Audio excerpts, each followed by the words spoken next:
Demolition Derby, transfer records broken, and that's not the only thing that's been broken in Glasgow. The other side is absolutely shattered, and I'm all here for it. Inject their fucking pain into my veins. Morg, roll the intro.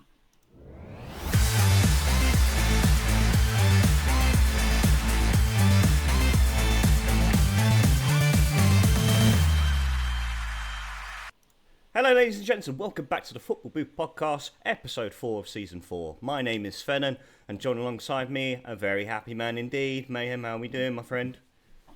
Very, very good. Very good, yeah. Well, you'll obviously let everything out sooner or later. I'm also very happy as well, because we have got an old face back on the pod. And as you can see, he's got more hair on his face than he has on his head nowadays. But one of the OGs of the podcast, very much familiar with the first season, but he's made a return to season 4. Gondor, welcome back, my friend. How you doing? Cheers, man. Yeah, I'm doing good. Wow, you said that in lowercase. Yeah, good, mate. Yeah. I only speak in lowercase. You do. But it's been a while, man. It's been a while. Like, how's it feel being back on? It's fun. I mean, technically, it's my second episode, man. No, it's your first one. I don't know what you're talking about. No, I don't know what you're talking about. It's your first one. Yeah, no, it was fun. Yes, issues. No, it's the first one. You stop making stuff up. No, we did originally. Okay, I will confess. Yes, we did have Gondor back 2 weeks ago, but thanks to OBS being absolute pricks and resetting my fucking audio input sources, didn't pick up my voice at all.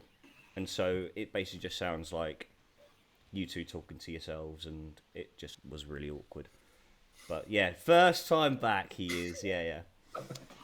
But I mean, like, it's been a few seasons now, and I mean, I don't know what your football intake is nowadays. Do you tend to catch a lot of football? I know last year you didn't acknowledge it that much at all. I don't know if it's changed over the last couple of months. I will be 100% honest. It hasn't changed that much in the last couple of months. No, it has not, no. But we've given you a special role, though. We've given you the role of the fact checker, and you've also got a nice little fun segment towards the end of the episode, which we will get on to later on in the episode. But starting things off, we had a big Glasgow derby that we witnessed yesterday, and it was nothing short but of a dominant display. 2 goals in the early half from Deza Maeda and Kyogo to set things up nicely, and then Callum McGregor, he just doesn't score a bad goal. He done it again, and against the dirty Hun bastards Rangers. But talk us through what took place yesterday. What were your thoughts on the 90 minutes, Mayhem? Well, yeah, I think we've been talking up, over the weeks of, just about playing well, 7 out of 10s, not overexerting, not really thumping a team, but, getting the job done, being consistent, not conceding any goals in the league. Obviously, the one blemish in the cup against Hibs, but no goals conceded in the league. Looked really strong. And going into the derby, it was really strange, man. I felt really confident. I felt really calm, which isn't, the norm for these kind of games. Obviously, you experienced it last week with, the South Wales derby. It fires you up. It's meant to bring out all these emotions. You're meant to be super nervous. You're meant to have this wave of relief at the end of the game if you get a result. And still had that a wee bit because, over 90 minutes, anything can happen. But finally, it felt like the club was moving. So just before we get on to the game, obviously we had the Champions League draw that come out pretty favourable for us. A couple of big teams in there in Leipzig and Dortmund. That'll be difficult fixtures. We were saying off camera before, that Atalanta obviously have some pedigree after winning the Europa League and looking okay in parts against Real Madrid in the Super Cup. But certainly some ties in there that we should be looking to attack. So we get a favourable draw. Definitely winnable, yeah. So we get the favourable draw, and then it's all about, right, well, what are we going to do in this window? There's certain things that need addressing. Obviously, Earlier in the week, we'd signed Alex Valleje on loan from Barcelona, so left back. So it was a issue that we covered off. But we were going into Friday yet again, scrambling, and there was a lot of worry. It had been reported late Thursday night that we'd had a bid accepted of £6 million for Austin Trusty, and he was on his way to complete his medical. Sheffield to Scotland must be a far longer fucking journey than I ever envisioned, because it gets accepted on Thursday night and he gets announced on fucking Friday night. So he must have took a scenic route. They must have been giving him the tour around Glasgow before they're looking back to Celtic Park to complete everything. So get Trusty confirmed. We've heard that, Arne Engels, the deal's been accepted by Augsburg. He's travelled EasyJet, trying to be the biggest fucking cunts they can be, and delaying flights and all sorts. So, in the perfect world, we had that one sorted. Eventually gets to Glasgow. We get that over the line, and then you're kind of sitting there going, okay, right, so we've got the left back, we've got the centre back. Arne Engels is coming in. It's all right. And then, obviously, the news starts to break that Luke McCowan there's been a £1 million offer accepted by Dundee, and he's travelling to complete the move. And then it was a race to, can we get the paperwork? I think you have to have the paperwork in by 11 o'clock, and then you have till 1 in the morning to get it all done. And yeah, we get that one across the line as well. Luke McCowan, a massive Celtic fan, boyhood Celtic fan. Obviously, Arne Engels will be the standout. £11 million breaks our club record. This is why I've always said, since he's come back, I've always said it's really difficult for me to commit to Brendan, because of, in the back of my mind, there's a lot of stuff. But I don't think the club goes. They certainly didn't back Ange like this. Not an £11 million player. I don't think the club goes out and does this without Brendan Rodgers being here. Factor in the way we've started the season and what he managed to accomplish at the club last time. And his ambitions for Europe, however lofty they may seem to us, because we are utter trust in Europe. It becomes really difficult to keep holding on to this. He walked out on us vibe, especially when the record he has in derbies. And fast forward to Sunday, I think we all went in pretty confident. They all went in thinking they were going to get battered. A few of them predicting a draw. It's even the other teams, the best they can think their team's going to do is draw. It's a bit brutal. And to be fair, I don't think Celtic started the game awfully well. First 10 minutes. It was very shaky, the opening 10 minutes, and Rangers definitely looked to try to cause some problems. But yeah, it felt like when the Kyogo goal that got chalked off for offside, I think that's when it really started to settle there for Celtic.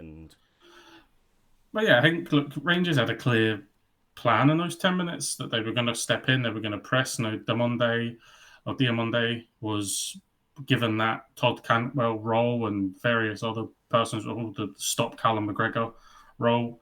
And he was doing that for the first 10 minutes. And then, like you said, the first kind of interplay that we have where the ball comes out wide and we flick it in and McGregor's run off of Diamonde and slides the ball through to Nicholas Kuhn. I don't know how you can tell he's offside from that angle. That must be something to do with Andrew Dallas on VAR, because he's the only man with his blue tinted specs that could tell that was offside. Mm-hmm.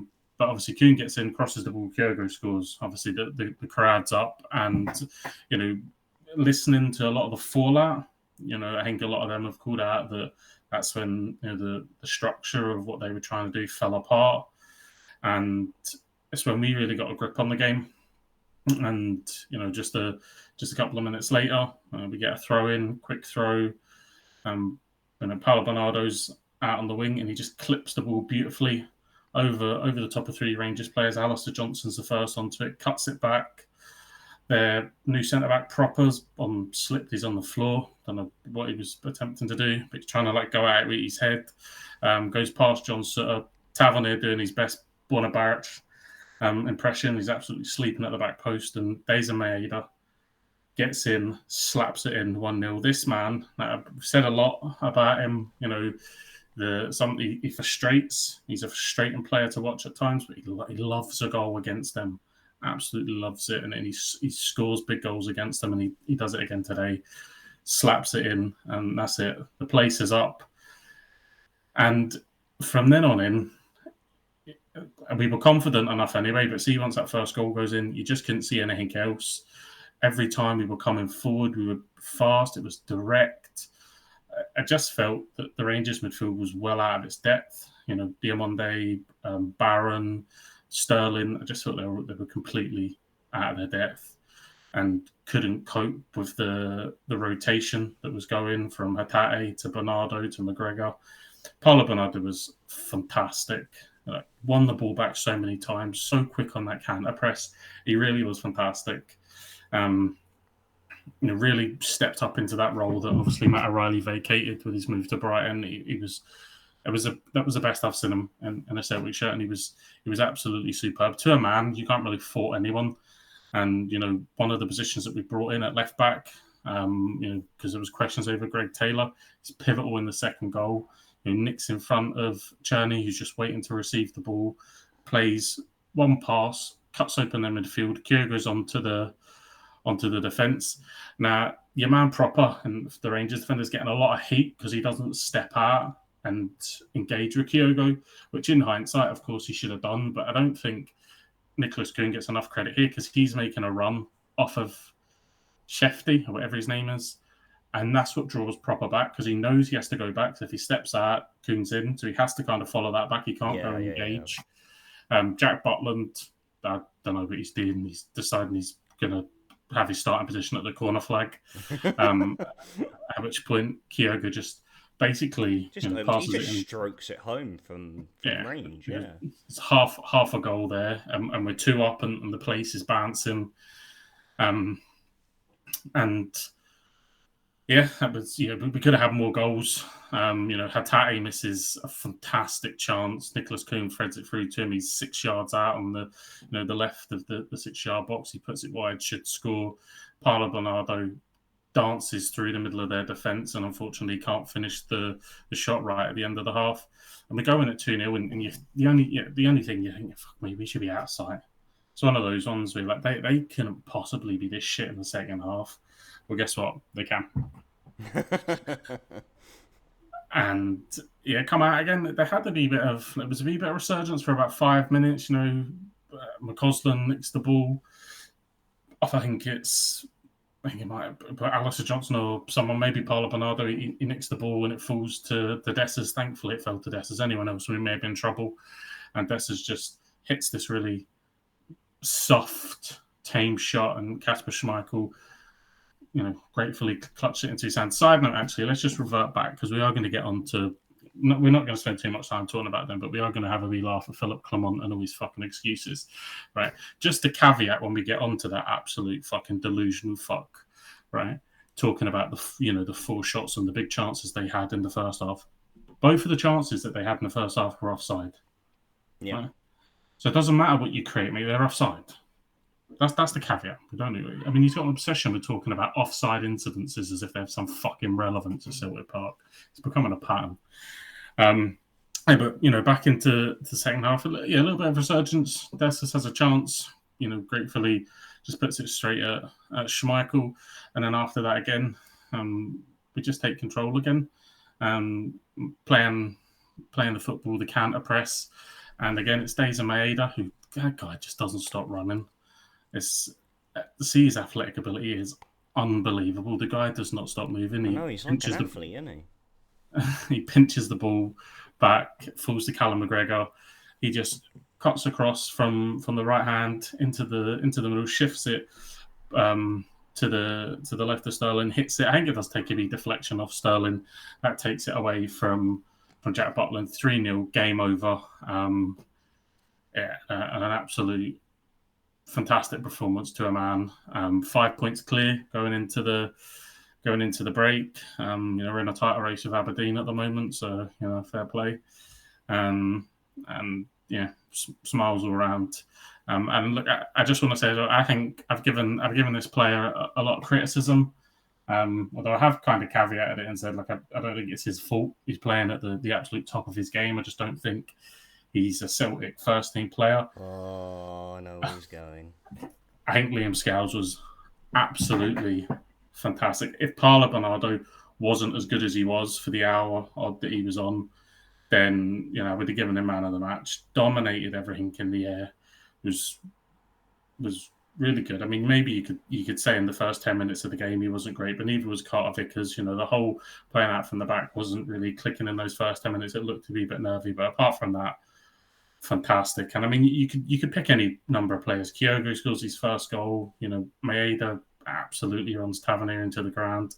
We're the point of their Hall of Fame captain. All the fans now want him binned and released from the club. Fucking ship him to Saudi. All this kind of. Oh, the outbursts post game were just. I mean, they certainly were amusing. That's for sure. I mean, just to rub it in, when they're bringing on McCausland and whatever other bargain basement bums they've pulled in on deadline day, we've just told Arne Engels, you can't make £11 million. Adam Eder, come on, mate, 8.5 million. Luke, boyhood Celtic fan, get on there and enjoy that game. James Forrest, 500th game. It's that easy, mate. You may as well go fucking play. So stretch your legs. So it was brilliant. I still think you can't fix everything in one window. So I still think that there's bits and pieces to the squad to be tweaked. But I mean, if you look at the outgoings, I think overall, there was 17 people that left the club. Oh wow! I didn't think it was that many. Yeah, so obviously Joe Hart retired, Matt O'Reilly, Haksabanovic, Lager Bielka, which is a loan deal. Rocco Vetta, Sigrist, Kobayashi, Bernabe, Kwon, Marco, Kelly, Kenny, McCarthy, Laurel, Mikey Johnson. Thank fuck. That was a good deadline deal, which I'm pretty sure you're excited about. Completed a £3 million move to West Brom. Yeah, and then Tomoki Iwata, I think, was the last one. Yeah, he went to Birmingham. Yeah. I mean, fucking Birmingham as well. I mean, maybe we'll talk about them a bit later. Yeah, I've got a bone to pick with Birmingham as well, quite frankly. But we'll get onto them very. Yeah, we'll revert back. But yeah, look, Brendan, absolutely miles above them tactically, miles above them in work rate, structure, organisation. I mean, it just wasn't even close. It honestly could have been 6 or 7, and they could have had very little complaint. I mean, Kyogo missing a big chance, Atati missing a big chance. Maeda had a similar chance to the one he scored that he missed. Bernardo's one where he just dances through and Butland saves. There's a deflected shot, a deflected cross that Butland gets down to really well. So on a different day, we really could have. It could have been a massive, massive scoreline, but 3-0. And like I said, the fallout's been absolutely glorious from it. And you've got their manager saying, we had 4 shots, they had 4 shots. The game was close. We had 48% possession, they had 52% possession. The game was close, which has not endeared him to the Rangers fans whatsoever. Because were you not watching, mate? Was you not fucking watching? Like, you just were limp. To the point where I don't think there was many Celtic fans that were worried going into this derby. And I can't remember the last time I felt that confident of going into a derby against them was... Probably when Ange was in charge. No, not even then, man. The nerves were there because remember when Ange first came in, we just lost the league and they were in a strong position. We hadn't beaten them for a while because of the COVID. No, I mean like probably like his second season. Still, man, they were still decent then. Yeah. So there was still mega nerves there, but it was probably the one that pops to mind is a Scottish Cup semi-final. I think it was. Lee Griffiths scores in it. I think we win 2-0 when they made that. We're in the championship. Yeah, I think. Exactly. Yeah. So that's literally the level that you have to go back to. They're playing championship football. And I'm like, we'll coast past them. And obviously we did beat them comfortably that day 2-0. But it was close to that. Like, it was almost as if we were playing an Aberdeen or, a Hearts or Hibs. There was a little bit more tension on it. But, you're going away to Easter Road, you're going away to Tynecastle, you're going to Pittodrie. You have that nerve. So this isn't going to be straightforward. But I'm really, really confident that no matter what happens, we win this game. It was kind of that level of confidence, and I think we showed it, man. Like, just absolute night and day. Yeah, 100%. Absolutely. No, yeah, I felt confident for you going into that game as well. Like, I just don't feel. I think the whole environment around it, Rangers at the moment, the mentality, everything about it just spells out disaster for me. And I really don't think Paul Clement is going to get given the time this season. I know he recently signed a new contract about a month ago, but I don't really think he's I going don't to think they have the can fans on sack his him, mate. side. Well, obviously not. It'd be a big I mean, payout. Yeah, look at, it'd be a big payout. You look at the compensation deal there was from Van Bronckhorst and then Michael Beale. Look at the people they've had to offload to be able to bring in, Yeah. and look at what they've offloaded them for. I mean, Todd Cantwell, going for what? He went for like 500 grand or something. Yeah. Something like that. And he wasn't the only one, that was leaving. I think, again, Wright, the winger, went at Birmingham. He went to, but I think he went for about Scott Wright went for about 600k. So they were getting, pittance, trying to desperately reduce the wage bill. They're in a real difficult spot, and pile on all the discontent that they've had from having to play their games at Hampden and going out of the Champions League to then getting absolutely scudded off of us. It's been an absolute magical 24 hours. Absolutely. Long may it continue. And the beautiful thing is here that they don't even get to put this right in a week. They've got to wait 2 weeks because it's international. And no one gives a fuck about international break in Scotland. Unless it's a major competition, we don't really, we'll turn the game on but it's also Nations League. No one really gives a shit about the Nations League anyway. Absolutely not. No, couldn't give a toss. This is 2 weeks of them just wanting the next game to come so quickly so that their last football in memory of Rangers isn't getting thudded at Celtic Park. Exactly. And they've got to sit with that feeling for 2 weeks now. They've got to sit with the fact that they're not just 5 points behind us, they're 5 points behind Aberdeen. Oh, fuck, they're that far behind now. Aberdeen are 4 for 4, right? And they drew with Hearts, but they tried to play up was a good result, a point at Tynecastle. Hearts have lost every other game this season. They've not won any other game this season. So they were bigging that up as a good result. And then obviously, I think they beat Motherwell, scudded Ross County. Ross County. I'm shit and I could scud Ross County. Fucking hell. And but then obviously, they've come into this game and they've been absolutely demolished. So yeah, they've got 2 weeks of absolute meltdown. It's glorious. We're here for it. And I think the big thing for them that ultimately, they haven't got to worry about us now till New Year's Day, unless we get each other in the cup. But realistically, you probably don't have to worry about us to New Year's Day or around that time anyway. What they've got to worry about is they've been drawing against Man United. Tottenham. Oh, I didn't see their draw. Yeah, they've got United away. So they've got to go back to Manchester, the scene of the crime, from when they went rampant through there. Yep. They've got Tottenham at home and Postecoglou's Tottenham coming to town. Oh my god.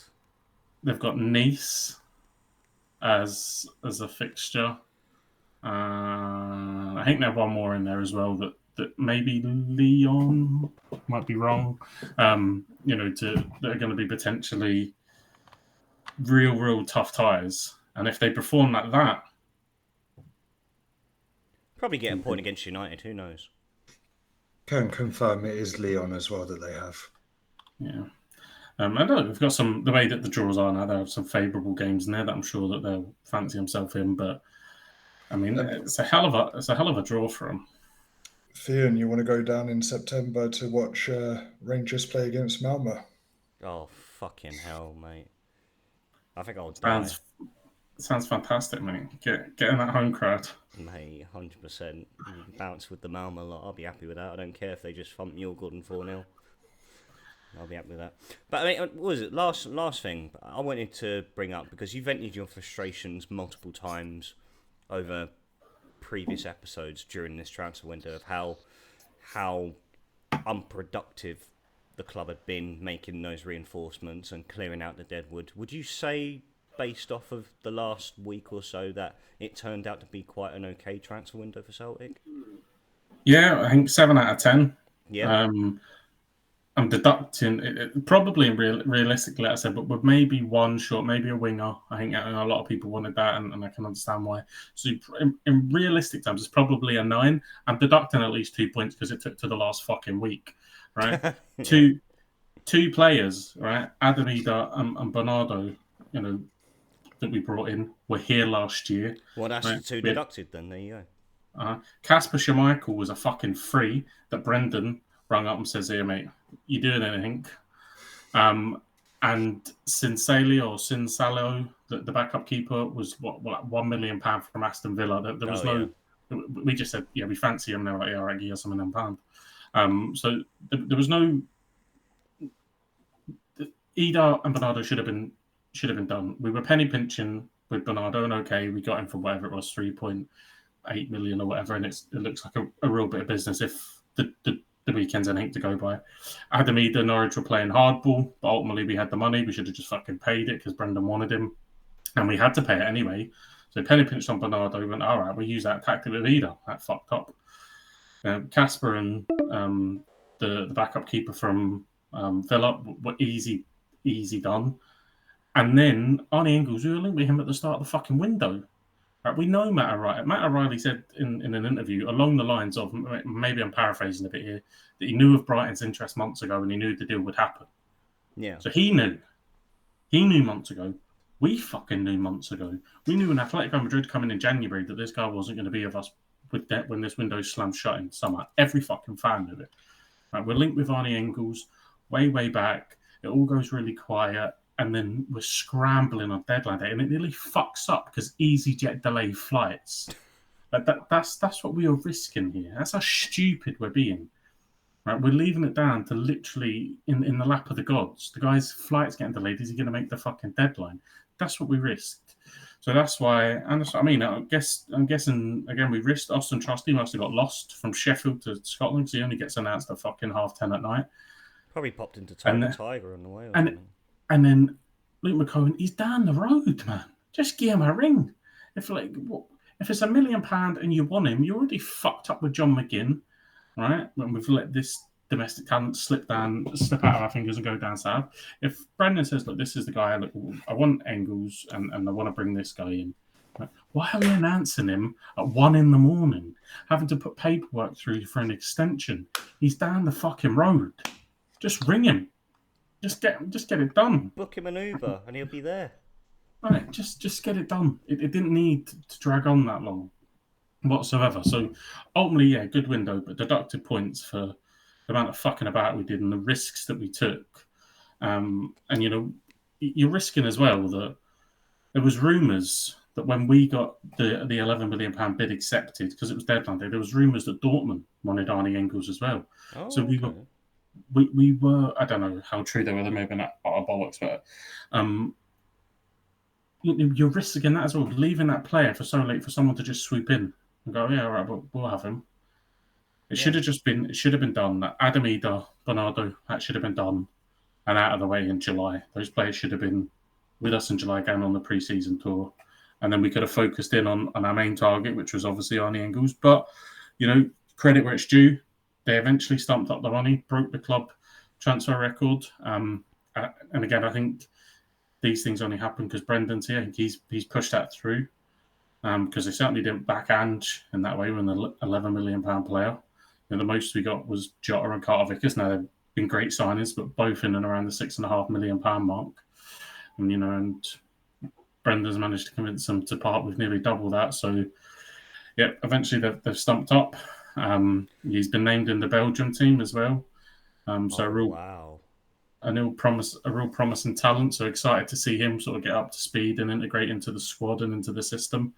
But yeah, credit where it's due. Eventually, we've paid the money, and I think we've covered most positions that we needed, and where we haven't, like we said, with a winger, we've covered there, with Maeda and Palmer, with Forrest and Coons. So there's players there. I imagine that'll probably be the next step, and maybe Palmer goes out of the door because, like I said, there was rumours we were open to offers for Palmer. Yeah, I saw that. But ultimately, I think we're in a really good position.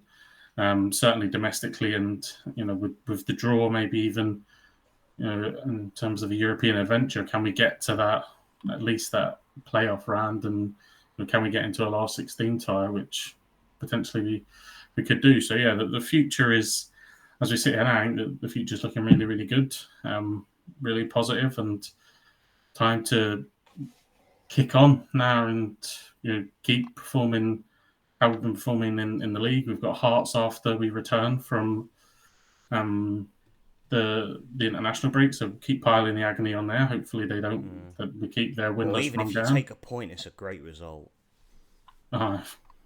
Keep a clean sheet. Yeah. But yeah, so it's a great time. Glasgow's green and white. I think what were they saying as well? I think they have only won out of the last 16 derbies. They've only won 2. That's a horrific stat. That's horrible. And one of them was that absolute dead rubber after we had won the league. It was Michael Beale. Oh yeah. No. Philip Clement has had 5 opportunities to beat us and come away with nil point. Nil point. So I also think I heard as well that he's now, in terms of the derby record, he's now level with Graham Murty. That's how good he's done. Graham Murty. How long was he at the helm? Because he was only caretaker manager, wasn't he? When he came. Yeah. That's it. I think he's only ever been caretaker manager. So that's what he's on level with now. Great record to be leveling for Philip. So fair play to him. Well done. Congratulations. Keep doing what you're doing. You're doing a fantastic job. Remember, you had 4 shots and we had 4 shots. So slunch on my car. Sounds like me on a night out in Dartford. True story. But yeah, Morg. So we're gonna slightly dampen the mood, I feel. Unfortunately, as we come across now. I do apologise because I didn't ingest a lot of Saturday football, and I didn't even realise that you were midweek. I have obviously seen the result, which was another disappointing day. But take us away. Yeah, no, I'm trying to think where to start. I mean, ultimately, I think we've had a very successful transfer window. We made 2 more new signings last week. We completed the signing of Will Fish, defender from Man United, and so don't really know an awful lot about him. We won't have him available for selection until after the international break, though. And then we actually went out and bought a striker called Roko Simic from Red Bull Salzburg, and that already sounds promising. And they loaned him out to Belgium, which didn't make any sense because we got Atete out injured. Kanga is just utter dog. He is honestly he's basically another Yaku Mete and Famara Jeju. He's just so ineffective. I don't know what he brings to the side, and I hate to write him off so early on, but Bullet has got to take full responsibility for that result on Saturday. How on earth he does not make any changes in that, to that lineup based off of how fucking poor we were in the first half against Swansea. The substitutes came on and made the difference. Southampton, we had youngsters playing, and then a few, we had Robertson played, Colwell played. But that performance midweek against Southampton, what a valiant effort! To take a Premier League side, the entire distance, but only concede 2 late goals, but yet then go into the Middlesbrough game and run with the same team that we started with against Swansea. It made absolutely no sense. He takes full responsibility for that. He, got the team selection wrong completely. I don't know how Robinson doesn't start. I don't understand why Colwell doesn't start, especially after scoring probably a bloody Puskas Award-winning goal contender against Southampton. I don't know what he's got to do to get into the side. I don't know why he's pursuing Yaku Mate out on the right. I don't know why he continues to play Ramsey for 90 minutes. He can't play 90 minutes anymore, but yet he pursues with that. I just don't get it. He's got to make these big changes. He can't just expect a side who are so slow and lethargic going forward and so defensively naive at the same time. And that's exactly what took place in that game. And all due respect to Borough, I don't think they were great. I didn't think they were great. We gifted them 2 crappy goals that could have easily been prevented. But it was the same old story as it was against Swansea. Shit in the first half, and then for whatever reason, Bullock decides to make these changes so late on, where it's like, well, there's not even any point. Why are you bringing on Robinson for the last 15 minutes? Guy should be starting. He's just scored in the South Wales derby, and you're still not starting him. Like, I don't. And this has got to be derailing the players' confidence as well. Don't get me wrong, I still back Errol Bullock, but like I said, if he's wrong and he gets the team selection wrong, I will call him out on it. And that's exactly what he did. You know, we produced 2 or 3 good chances in that game. Like, you know, we start off really well. We have a shot cleared off the line from Chris Willock. Ramsey forces Dieng into a good save. But then apart from that, it was just same old. Where we're so slow in our build-up play. There's no real attacking threat going forward. It feels like we run out of ideas, and then we play it backwards, and then we lose possession. They get us on the break, and we get punished. And that's exactly what took place against Borough. Mediocre performance at best, and this is the worst start we've had in a season for 35 years. And so, yeah, it stings a lot. Just a quick question. I haven't seen the game. Thoughts on the own goal? What kind of own goal was it? Oh, it's a deflection. Okay. It's for a flurry of bodies, and Ramsey takes the last touch off of it. Like, I'm not gonna fault Ramsey for a goal like that at all. Absolutely not. It's just but again, it was just the sense of like a flurry of bodies in the way, and we can't prevent a goal. It's tired old man as the last person in that flurry. Yeah, I know. And then this is it. And then he brings off Robertson, who has probably been one of our positive outlets in the side recently. I don't think Siopis has been great either. I think he holds the ball up for too long. He tries to do too much with it in his own half in dangerous areas, and he gets caught out. But yet he always brings off Robertson, drops Ramsey deep, and then plays Colwell as a number 10, and he's got to feed Kanga, who just does not... I don't know what he does. I don't know what he does at all. He doesn't make an impact in any way, shape, or form. And like I said, I may be writing him off too soon. We may go into the derby game when we come back from the international break and bag a hat-trick. I don't know. But, the service that we're getting to our strikers is very concerning. I think the opportunities that we're producing, there isn't enough of them. And then defensively, it's just too fragile. We're too naive. We're too standoffish when it comes to defending these situations when they do come forward and cause problems. It's just, we've got to turn that possession into goals. And it's really weird seeing Cardiff as a possession playing side at the moment. I'm not used to it. Like, we have 60% possession at home and, coming up short. Like, it doesn't make sense. You've got to be making the most of this possession. Ironically, it feels like we're playing like Swansea right now.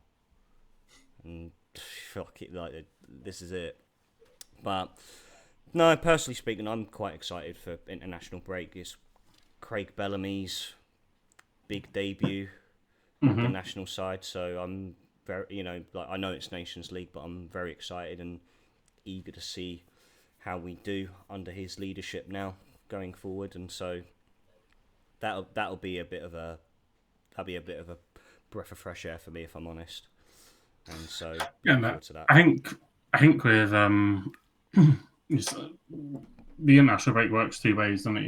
It can be something that is a negative, or you can see it as a chance to maybe get some players up to where Bullet wants them to be, and you can only expect that that's maybe why Robertson's coming off. Is he not as sharp as Bullet wants him to be? I know there was big talk about the work that Ramsey's done in the off season to make himself more robust, so that he can play. But does he feel, obviously Bullet sees him on a day-to-day basis in training? Does he feel he's sharper? But obviously that isn't visually what's coming across on the field. And like I said, really I've only watched Cardiff once live this season for an extended period, and that was obviously the South Wales derby. But your man up top, obviously Bullet wants a big man up top. That's clear. Look at the profile of striker that he's gone for every single time, and the one person that he doesn't want to start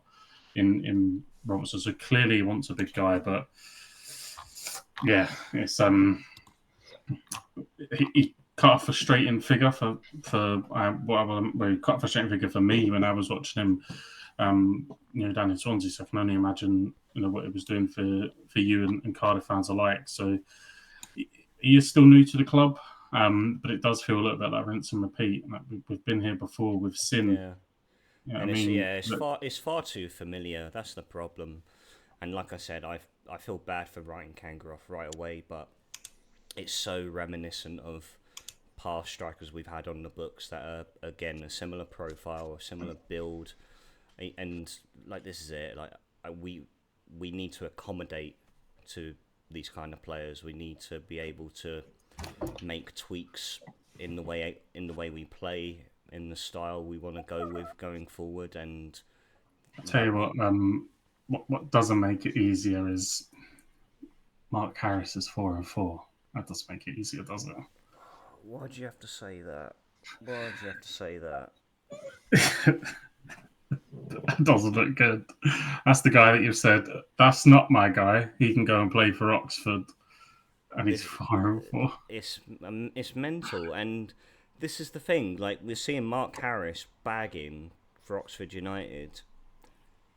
And does that really big up the question? Like, is it just the way is our style of play really not accommodating to playing one striker up top? Well, look, let's be honest, right? If he can go and score 4-4 for Oxford, he could absolutely do a job for you. Like, absolutely. The guy had a real successful season. There's every chance, by the way, that Mark Harris wanted to go back to Oxford and he was being difficult, and Bullet just says, go. There's every chance of that. All reports Adam Eder was being slightly difficult at Norwich, and eventually, they obviously let him go. They get a good fee for him, but they obviously let him go. Maybe there was something similar there with Mark Harris. He just got promoted at Oxford. It was his first real big break. Maybe he just wanted to go back there, and he was not really playing ball. And Errol Bullet says, "Well, do you know what? Fuck you." But when you're struggling to score goals, only scored one this season. That was a guy on the bench on the weekend. And then, you're watching after the game's finished and you maybe got Gillette Soccer Saturday on or whatever, or you're watching a highlight show later in the day and you're seeing this guy that you've let go in the summer who's bagged 4 in the Championship for Oxford, a newly promoted team. It looks a little bit strange that you've let him go. Yeah, no, it absolutely does. And yeah, there's part of me that is kicking myself just purely because of the goals he's managed to return for Oxford so far. But don't get me wrong, he definitely gave me my frustrations as well. But then again, that also could relate to the frustrations I have with Kanga. He could be at another Championship club and do the exact same thing Mark Harris has done. And so this is it. But honestly, mate, if you look at the way we played against Borough and you look at the way we played against Southampton, the performances are night and day. I know we've lost both games, but how the intensity was high against Southampton. We pressed them really well. We forced them into mistakes.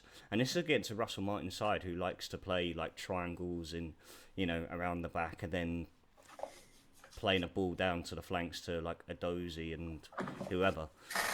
But honestly, it just felt like there was so much more life in that performance, and surely there would have been one or two individuals that Bullet would have perhaps given the nod to over the likes of Mate or Kango or even Siopis and even O'Dowda. You would have thought, going off the back of the second half of obviously the derby, you would have thought that Ruben Caldwell must have been in for a shout. Like I said, the positions that he picked up, he was super impactful in that game. Oh, absolutely. Can understand maybe Ollie Tanner not getting in because he does seem to struggle from the start, and he seems to only show up against Swansea really in terms of impact. But Robertson scores your first goal. You're struggling to score goals. Surely you're piling. I think you said he scored against Southampton as well.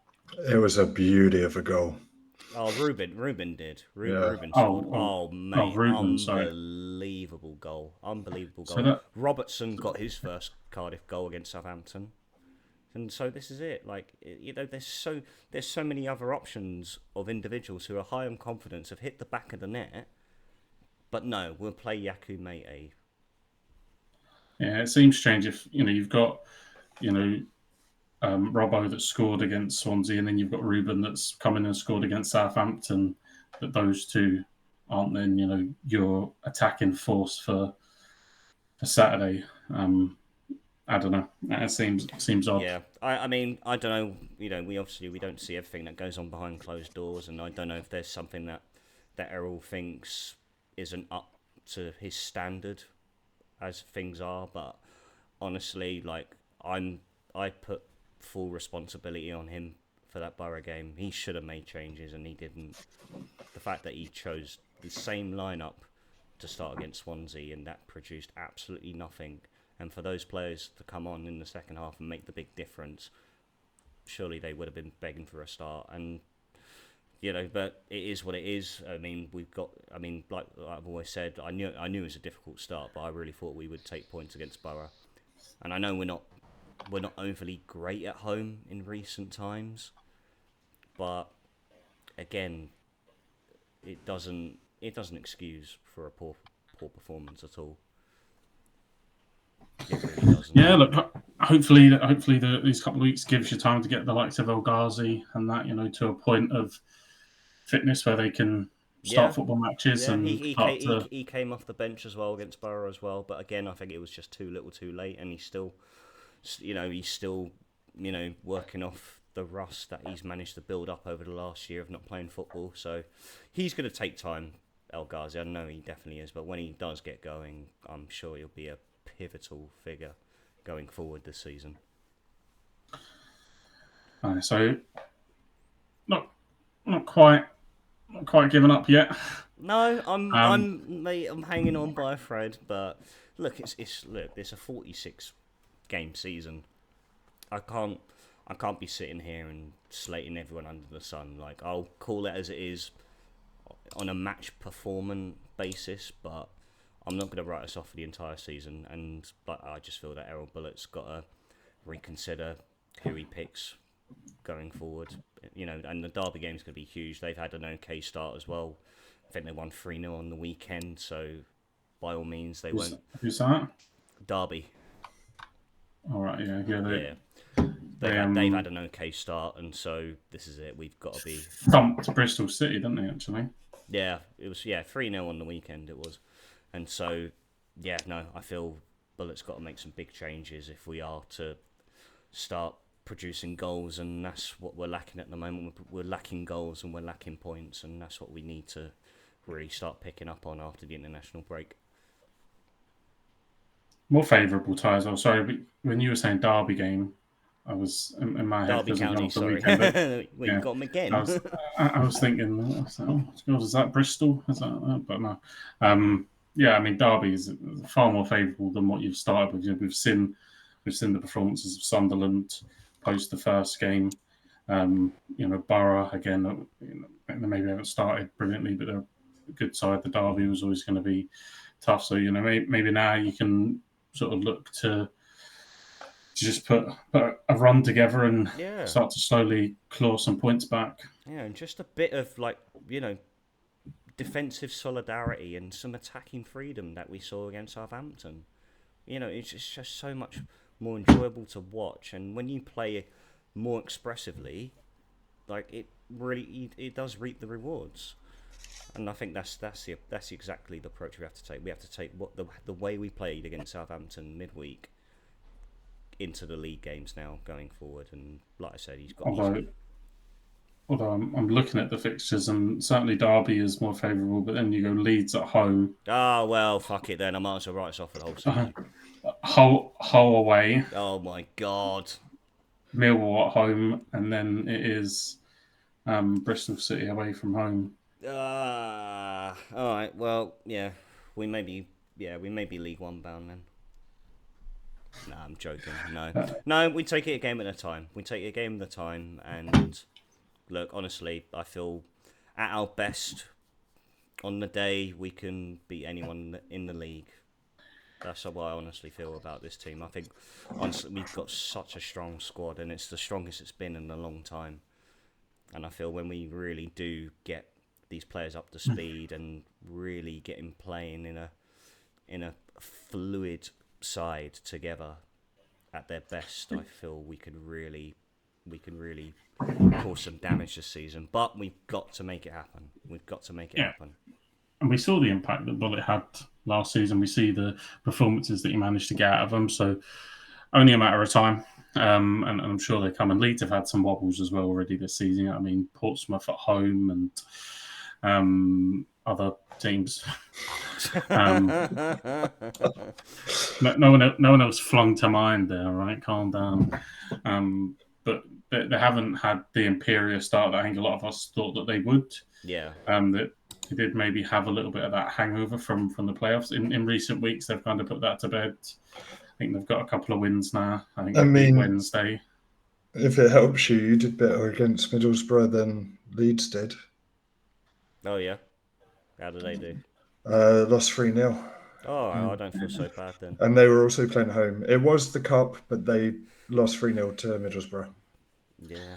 Well, Borough got battered 5-0 by Stoke in the Cup midweek, so that's why I was very confident going into the game. I mean, of course they're going to be playing, a much younger side full of, probably fringe players and youngsters, but I don't know. I really thought something would have carried over from the Southampton result, something would have carried over from them getting battered by Stoke, but no, it didn't make a difference one bit. And yeah, no, deserved to lose the game, unfortunately. And it just came down to the wrong team selection and, again, just a lack of attacking intelligence and just the same old vulnerabilities in defence. All right. Well, we're going to park that there. Park it there. We'll come back after international break. What about, swapping over quickly then, performance of the week? Where are you going? Like I said, I had a couple in mind, but give me yours first. When I went, no, when you mentioned Mark Harris, it's because you called out my performance of the week. Mark Harris has scored a goal in each league game so far this season, and I can't call out, I can't give it to Cardiff or a Bluebird, but I'll definitely give it to a former Bluebird, and yeah, my nominee for performance of the week is Mark Harris. Oh, Sparky. Okay, you've gone with a player again. Two in 2 weeks. I know. I was trying to think of teams when I was just doing a bit of research earlier. I was looking up some teams. I'm like, not really many take my liking as of yet. So you went for shit ass last week, but consistency this week. Yes. So I was torn between two. I'll give you the one that I'm not going to go for, and then I'll tell you the one that I am. So I was, the one that I was kind of torn with, and I'm not going for, is Dundee United. Oh, okay. Went to Tynecastle, won 1-0. They're third in the league. Jim Goodwin's got them playing really well, and they're picking up results.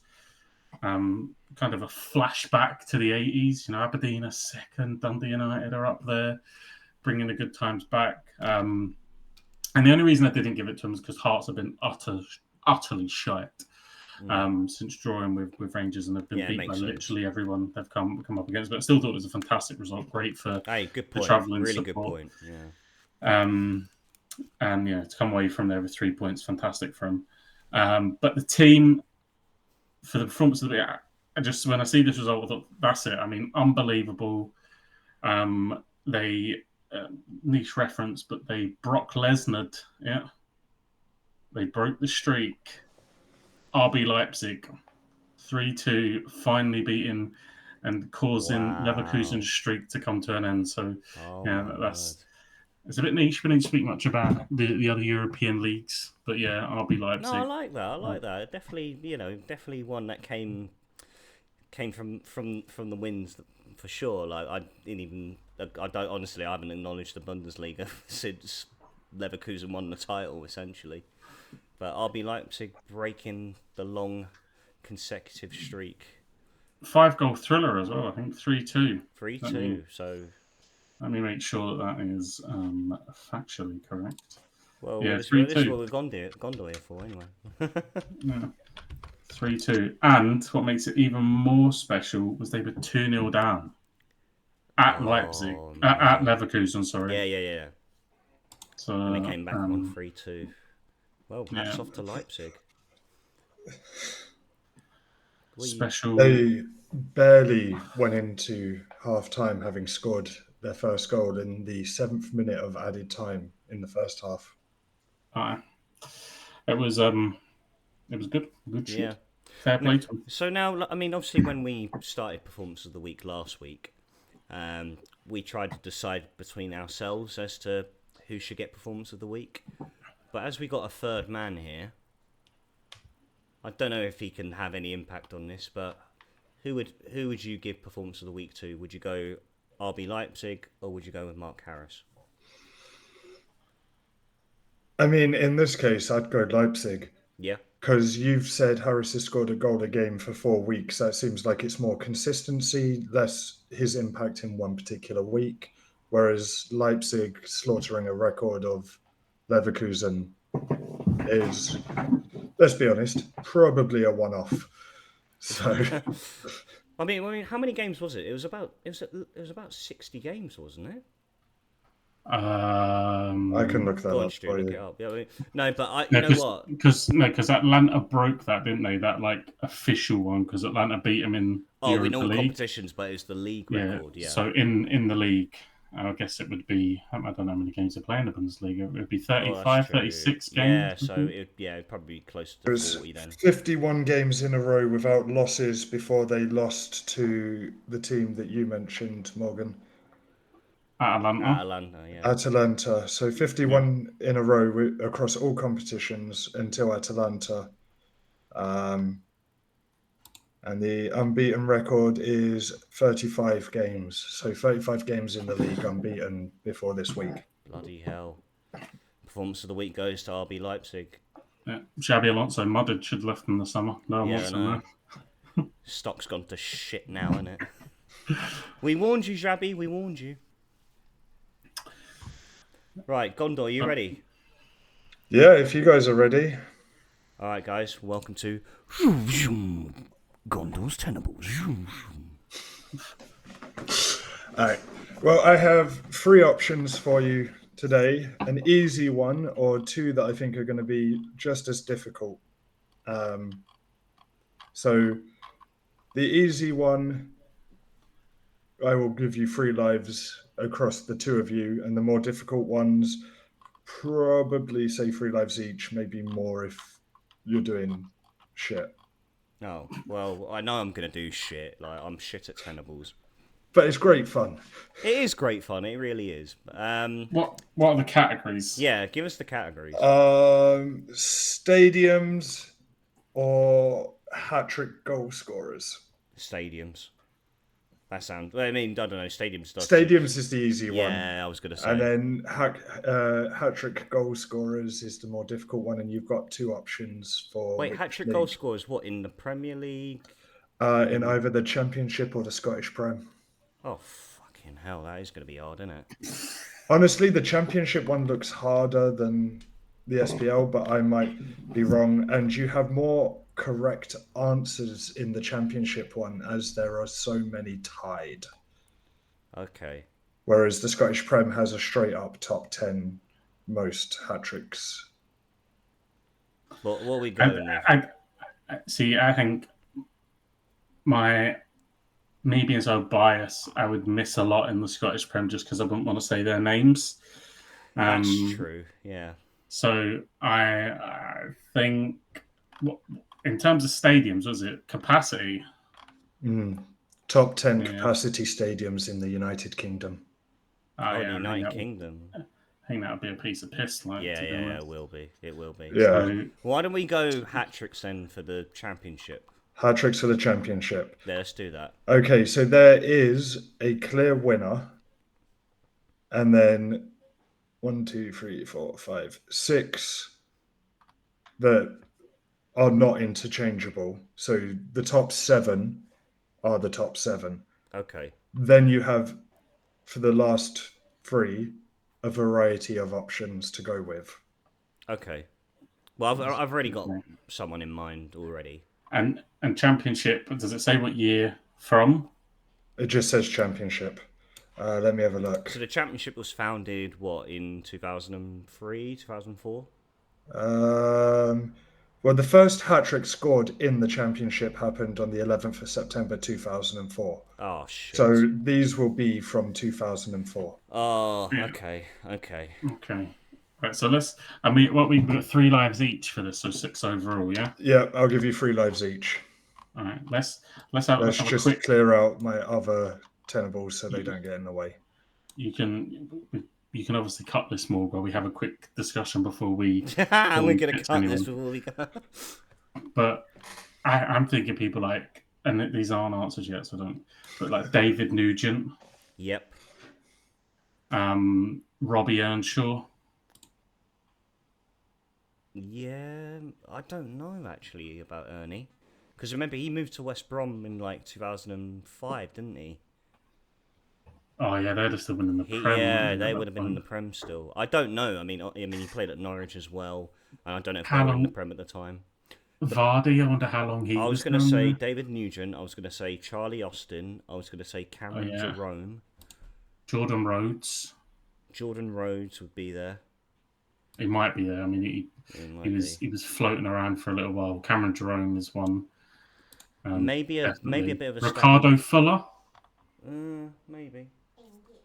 No, NG is not on that list, man. That's staying in. I think that's your TikTok video of the week, right? Yeah, it probably is. Yeah. Trying to having a proper discussion about who could potentially have the most hat-tricks in the Championship. Maria pops around the corner. Engia. I will also tell you that the latest hat-trick on the list, not like, because I've got the entire list of every hat-trick scored in the Championship as well. The latest one happened on the 10th of August 2024, according to my list. 10th of August 2024. So if there's been a hat-trick scored in the last 2 or 3 weeks, then it's not on the list. All right. So I'm wondering... I think we're probably safe to go with someone like Cameron Jerome. I think he'll be there. So that's your first one, then, is it? I think that's my first guess. Cameron Jerome. Sorry, 1 second. I'm just setting up the scoreboard so I can put crosses. What was your name? Sorry, Cameron Jerome. Well, his name's Mayhem. But yeah. Cameron Jerome is not on the list. No way. Michael Chopra? Will Chops be there? Yeah. But that's not a guess. I'm just chatting with him. Do you want to go with that? I don't think Cameron Jerome's even scored a hat-trick in the Championship. Serves him right for fucking off from Cardiff to Birmingham, greedy bastard. All right. Who was your boy? Who was that fella that was at was at Watford, begins with a V. Vidra. Oh, Vidra. He was at Watford, wasn't he? Yeah, I think he went to Derby as well. Yeah, Derby as well. I think the other one, I think if you're happy with it, I think the other one that you should guess is Charlie Austin. I think he'll be there. Well, that was going to be my first guess, and that is Charlie Austin.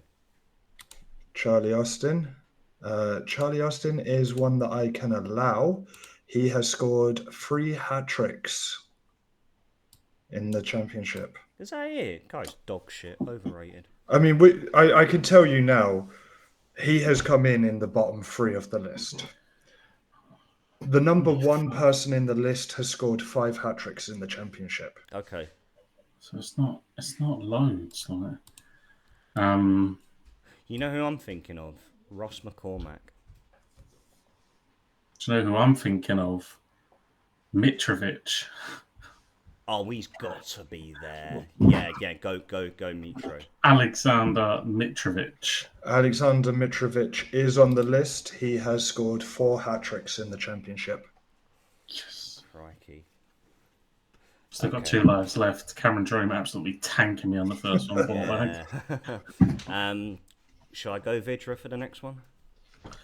I'm wondering if he had the longevity, because he has good seasons, but has he had the longevity How many hat-tricks did Pookie get? I'm trying to think.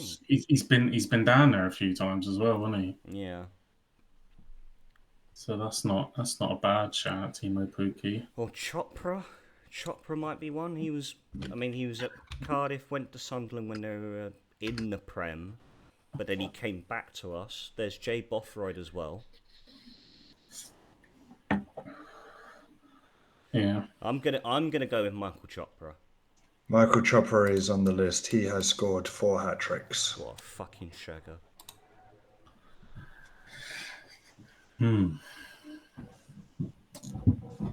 I'm gonna revert to an OG. I mean, this guy's pretty much done everything in the Championship, and he's played for nearly half the league. So I'm going to say David Nugent. David Nugent. David Nugent is not on the list. He's only scored 2 hat-tricks. All right. Okay. You know what? Because this guy has scored. I think he scored a hat-trick at every level, from Prem down to Conference. Well, in the Football League, anyway. I'm going to go with Robbie Earnshaw. Robbie Earnshaw is not on the list. Oh, fuck off, man. He has only scored 2 hat-tricks. Yeah, and the rest. Okay. So I'm down in the Championship, then. In the Championship. I know. Okay. Well, I'm trying to now think who dished out an absolute thumping on an early match day in this season, but that isn't coming to mind. So I'm going to risk it and say Jordan Rhodes. Jordan Rhodes is an acceptable answer. He has scored 3 hat-tricks. Still in. So you're only allowed 1 more that has scored 3 hat-tricks out of the list of those that scored. Okay. So you've got to be thinking of the 4s and the 1-5. Do I go Vidra on this one? I think it's risky because I think when you're talking about Vidra, that you can talk about like Aston Bolonga. He's in that kind of vein. Oh yeah. Right? Jay Rodriguez. He's been down with. I know he went up. Ricky Lambert. How long was he floating around for? Oh, that's a good shout. That's a really good shout. I don't know if he maybe went up too quick though, because Southampton went back to back, didn't they? Yeah, they did. They did.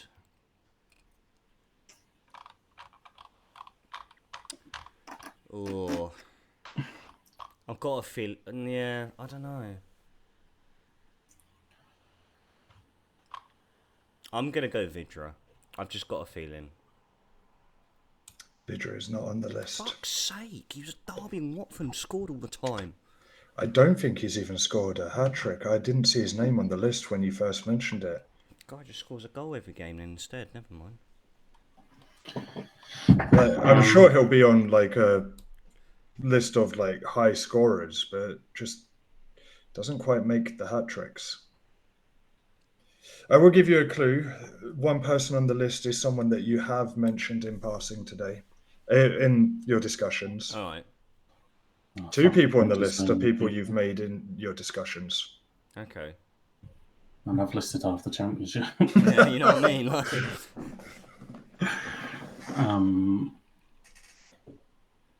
Trying to think of... It doesn't help now because I'm not even trying to think back to who I said. I'm still trying to think of people. So we maybe need to like dial back. But like, I don't think anyone like Ricardo Vazte would be there. I think they were too flash in the pan. I don't think anyone like DJ Campbell would have really done it. Two players have come to my head. Marlon Harewood has come to mind. And Nathan Ellington. Do you remember him? Yeah, vaguely. Played for Harewood is maybe one again that probably a little bit too successful. Probably didn't spend enough time. Dan, think about who we've said then. Ricardo Fuller was in the championship for a long time. We said Ricky Lambert. Yeah, Ricky Lambert. I can't remember, but he was at Southampton for so long though. Then went to Liverpool, didn't he? Yeah, no, he did. Yeah, but like you said, like they did the back-to-back promotions, so it was only one season he was in the championship, and then he played for Cardiff once upon a time. Definitely didn't score a hat-trick for us. So right here we go. Fuller, Lambert. You've mentioned Jay Bothroyd. Jay Bothroyd, maybe. All right. If you guys want another clue, I'm willing to give you another clue. Give us another clue. Okay, so the one that you have not mentioned, the one that is top of the list, has scored hat-tricks in the championship for 3 separate teams. 3 separate teams. 3 separate teams. Ranging from 2013 to, where was the last one? To 2019. Okay. 3 separate teams. Who would have bounced about the championship in that time?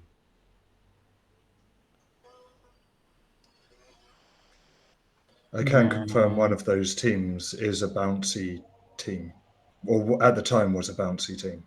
Well, as in up and down from the Prem, or up and down from League One? Higher. They are a Prem team. Okay. I think Pookie, Norwich were pretty yo-yo-ish. That's a good shout, to be fair. I think we had already said him. Did we say Pookie? Yeah, I think you did say him. So I'm gonna risk it. The Timo Pukki, the ex-Celtic player that didn't really do much, but lit it up for Norwich. Timo Pukki. Pookie is not on the list. Pookie never scored a hat-trick. No, wait, he scored 1 hat-trick in the championship. Just the one. Just the one. Against Huddersfield Town on the 6th of April 2021 in Norwich's 7-0 victory. Mm. All right. It's all on you now, Morg. Oh, mate. And you know what? Screw it. Britta Sombalonga. You know that one's not working. But no, it's not a Sombalonga. All right, go on then. Right, who's on the list then? I think Ricardo Fuller must be on there then. So the ones that you could have mentioned who have scored 3 hat-tricks. Right. Adam Armstrong. Oh, fucking hell, of course. Christ. David Connolly. Okay. Don't know. Darius Henderson. Don't know who that is either. Chris. Darius Henderson, Sheffield United, wasn't he? Yeah. Chris Iwelumo. Oh my god. Iwelumo. What? Chris Iwelumo. My god, he would never have crossed our minds. Dave Kitson. Oh, yeah, when he was at Reading. Oh, Shane I Long. once thought Leroy. Shane Long's Shane Long is not on there. Right, okay. Leroy Leader. Who? Leroy Leader. No. Good. Oh, okay. Okay. Glenn Murray. Oh, fuck, that's a fucking bad hell, one. of course. Kevin That's a bad Phillips, Oh, it Oh, gets dear. worse and worse. It gets worse. Billy Sharp, Oh my Oh. god, we've had mares here. and Christ. James Vaughan. Oh, Now, those Billy names, Sharp. those How do we names, not get Billy Sharp? those names were all tying for your last spot of It's who only going to scored get 3 hat worse, tricks. mate. It's only going to get worse. Okay, so the people who have scored 4 hat tricks: Go on. Jamie Cureton, Who? Jamie Cureton, Oh, Curitan. Yeah. Okay, Vaguely remember him. Andy Johnson. Oh my god! Oh, the See when Palace you play, said yeah. See once he said Now, Dave the two Kitson. that you mentioned, Please don't let that bald-headed fuck. Ricky Lambert Oh, he is on there. Yeah. and Ross McCormack. Oh, fucking hell, I knew it. And then the guy that scored 5 played for Newcastle United, Peterborough United, and Ivan Toney. West Bromwich Albion Oh. is Dwight Gale. Well, we should have gone for stadiums, Joel. We should have gone for stadiums. We would have looked a lot more smarter. Do you want to try the stadiums quickly, see if you do any better? Yeah, go on then. All right, 1 second, I have them up here. Okay, so the top 10 capacity stadiums in the United Kingdom. And they could be neutral grounds. So They can be neutral grounds. Right, okay. So number 1 is nice and obvious. Wembley. Wembley is number 1. And just to gauge it, right? Celtic Park, is that on the list? Celtic Park is 6th. Okay, so that's fine. So we know that Wembley's 90,000, and we know that Celtic Park is 60,000. Yeah. 60,832 to be precise. Right, second's got to be the Millennium. No. Third? The Millennium does not make it onto the list. Fucking because racist. No. This is my decision because it is no longer a football stadium. It is a rugby ground. I mean, that's factual. Yeah. I made that decision. It would have been second on the list. No, I'll give you that. If we were doing this in 2009, then absolutely, that's second on the list. All right, and then Old Trafford. Old Trafford is second on the list. Yep. Yeah. And then... Could it be the Emirates after that? Or no, the Tottenham Stadium. The Tottenham Stadium is third on the list. Yeah. Okay. Yeah, then the Emirates. Yeah. The Emirates is 7th on the list. 7th? Celtic Park is bigger than the Emirates. Oh, we knew that, mate. That's fine. So, what's the capacity of the Emirates? Can we just confirm Ibrox is not on that list, right? It will be. Ibrox was 11th. Oh, what's the capacity of the Emirates? The capacity of the Emirates is 60,704. So, what's that? 128 less than Celtic Park. Yeah, but it feels like a lot more because those fuckers don't sing. So we're 6th, and Tottenham was 3rd. What was Tottenham's? Tottenham's was 62,850. Okay. What did Anfield go up to when it got its refurb? That must have gone up to like 50 odd. From like So 42. that wouldn't be there then. No. St James. I was going to say St James's Park. St James is big enough. It's not big enough, mate. I don't think. If Ibrox isn't there, what's Ibrox? Got to be what, 55? Oh, I don't have Ibrox. 1 second. Let me get Ibrox up. Ibrox. Oh wait, where is Ibrox? Ibrox there, 14th. 50,817. St James's Park bigger than Ibrox? Yeah. I think St James's is about 55, isn't it? Have we lost a life here? We haven't, have we? No, you haven't. No, we haven't, no. How big's Hampden Park? It's 50,000. Okay. So we're looking for... Oh, man, this is wild. So we're looking for stadiums... The difficulty, I think, with this one as well is that I'm going by exact capacity, but in general terms, people round. So you've got a lot of clubs in your full process that you've got to work out. Stadium of Light? Stadium Light's got a big capacity, isn't it? It's about 50 again. Yeah. But what's the Etihad? That's got to be up to something now. Etihad's got to be there. Yeah. Etihad? Etihad is 8th. It has a capacity of 55,017. Oh my word. So we're still looking for. You are looking for 4th place, 5th place, 7th. No, you did 7th place. So 4th place, 5th place, 9th place, and 10th place. All right. Trying to think. Who else? Big. I mean, 60,000 outside of Stamford Bridge isn't that big. No, Stamford Bridge won't be there. I don't think Anfield's there. I don't know what that went up to. That must have gone up to about 50 odd. Yeah. What was it before? Before the refurb, it was about 42, 45,000. So surely that's gone up to about 50 odd.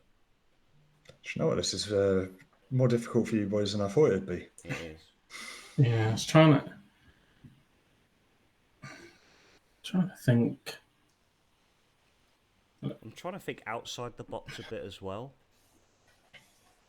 They should be obvious, though, really, shouldn't they? Let's be honest. I know. Big It's so stadiums. bad. You have 3 lives remaining. And remember, you're combining lives on this one. Yeah, let's go with St James's Park and see where it's at then. St James's Park is 9th, 52,338. Right, okay. I'm going to go Stadium of Light. Stadium of Light is not on there. Stadium of Light would have come just behind Ibrox with 48,339. Oh, wow. Okay. I thought it was over 50. Or around 50 anyway. I mean, what are we forgetting that's above 60k? Do you know what I mean? Well, you've got 2 stadiums that are above 60k. Yeah. 2 stadiums above 60k. And when you're saying like the UK, are you including Ireland in that? The Aviva isn't on it, is it? Because that would be the Republic of Ireland. There is no, because the list I'm using has I've got 2 lists, and one of them has a Northern Ireland one, but that is down in like 50th place and not even. That would be Windsor Park. Yeah. I was going to say not even a football ground. No, it is a football ground. Let's No. I'm talking because the second list I have has all stadiums in the UK, and Healy Park is a Gaelic football hurling and camogie stadium. What's camogie? Do not start a war. I live over here. I'll explain it to you off camera.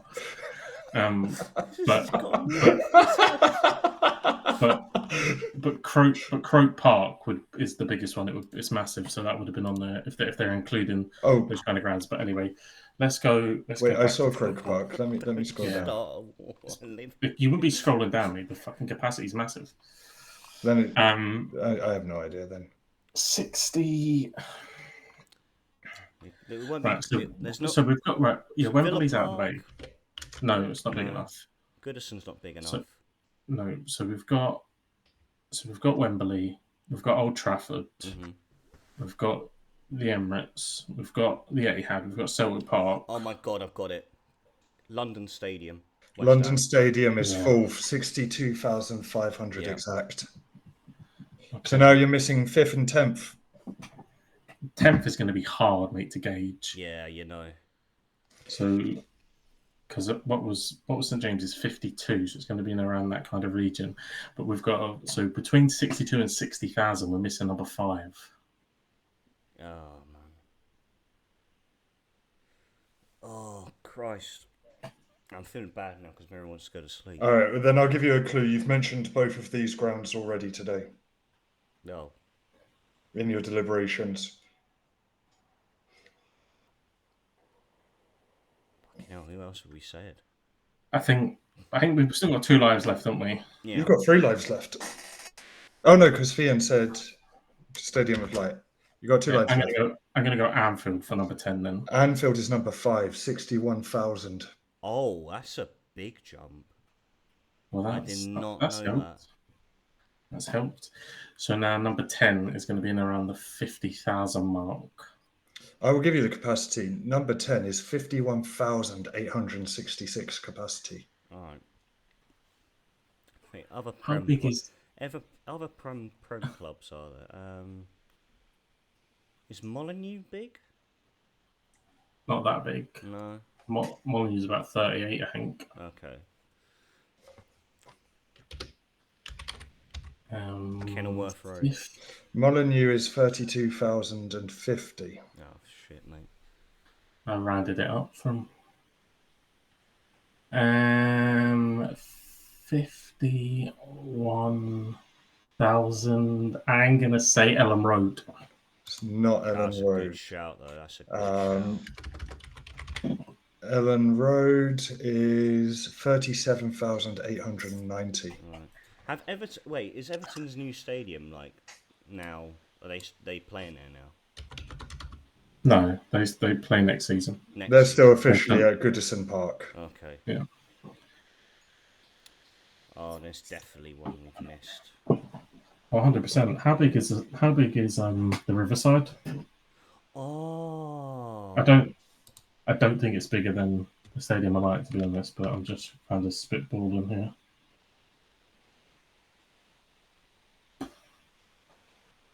Big grounds, 50,000. Isn't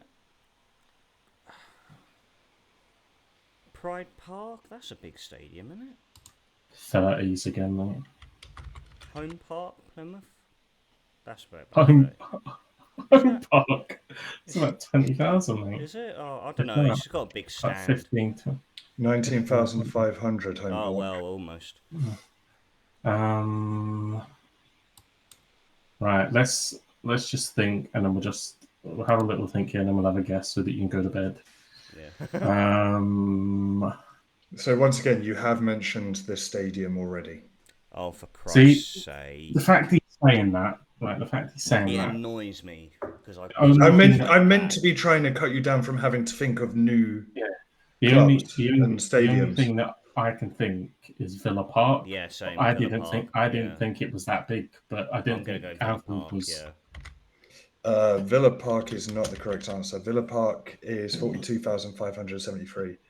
The 10th largest football stadium is Hampden Park. Fuck's sake. Fucking Hampden. Christ. Yeah. I thought. See, what was putting me off is I thought that would have been just under Ibrox. I didn't think it was Hampden. I thought no, it's just over Ibrox. But you know what's funny though? Ibrox isn't even on that list. Ha ha ha ha. So Ibrox would have literally come after Hampden Park. They were pissy about not getting into Ibrox as well. Got a bigger fucking stadium. Should be grateful. I mean, they get a whole 1,000 extra people going to their football games if they fill it. Well, they don't fill it. So I guess pissy. Morg, give us the outro. Give you the outro. Well, boys, thank you very much for this evening. Mayhem, pleasure as always. Gondor, good to have you back. Thank you for the new segment, which has definitely picked my brain apart, and I'm definitely going to bed knowing less stuff than I knew before. But thank you anyway. Yes, thank you, boys.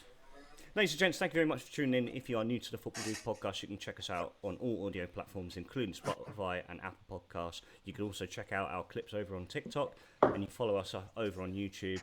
Like, subscribe to the channel if you're new, and hit that bell for notifications. And until next time, ladies and gents, I bid you all good night and a star.